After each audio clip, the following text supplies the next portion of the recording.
Habis gue baca berita ini, gue ada satu prediksi atau tebak-tebakan menarik yang kemungkinan bisa bikin Prabowo gagal dilantik bulan Oktober besok. Nah, sekarang coba lu baca statement dari Pratikno ini. Dia bilang belum bisa mastiin kapan Prabowo akan dilantik.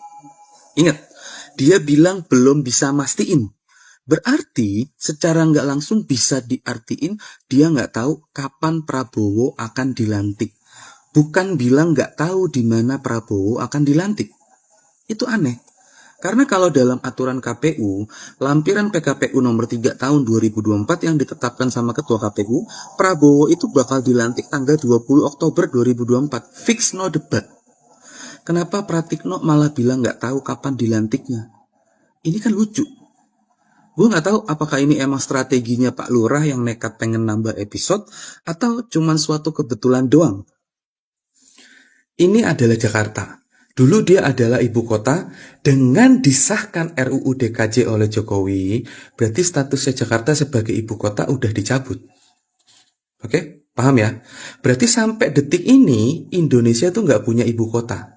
Nah, berdasarkan aturan pelantikan presiden itu harus dilakukan di ibu kota. Disaksikan oleh semua anggota DPR, MPR, Mahkamah Agung, dan lain-lainnya. Sedangkan sampai detik ini, Jokowi belum teken kepres IKN jadi ibu kota yang barunya. Itu artinya, status IKN juga digantung. Jakarta juga digantung. Jadi, ibu kotanya yang mana? Terus kalau ceritanya kayak gitu, Prabowo bakalan dilantik di mana dong? Nah, kayaknya ini jadi kuncian Jokowi ke Prabowo untuk negosiasi ulang. Coba lu lihat lagi tagline-nya Prabowo Gibran pas kampanye. Dia pakai tagline itu melanjutkan. Bener gak? Bahkan sampai dipasangin sama anaknya Jokowi. Dan digaungkan para bucin juga sama. Prabowo akan melanjutkan program-programnya Jokowi. Jadi bisa diartikan kalau Prabowo adalah tangan kanannya Jokowi sebagai calon yang akan dikasih tongkat estafet keberlanjutan. Dan bahasa kasar dari tagline melanjutkan itu sebenarnya kalau menurut gue adalah mau jadi boneka. Nah, after kelar Pilpres, kayaknya Prabowo and the gang ngeluarin sinyal gak mau jadi bonekanya Jokowi. Mereka punya target sendiri.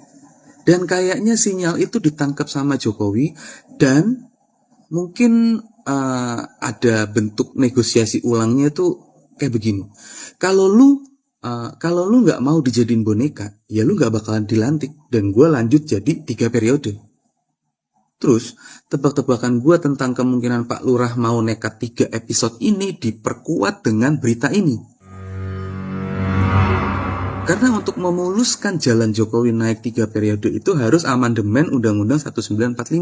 Kan itu namanya ngerubah aturan dari maksimal dari 2 periode jadi 3 periode dan seterusnya. Nah, sebagai penutupnya, tebak-tebakan gue ini bakalan terbukti atau tidak ya tinggal tunggu waktu. Kan sekarang udah bulan Agustus, tinggal 2 bulan lagi sebelum pelantikan. Kalau tebak-tebakan gue bener kejadian ada penundaan pelantikan, ini nggak bisa ditoleransi sama sekali. Ini harus dilawan. Titik. Apa lu?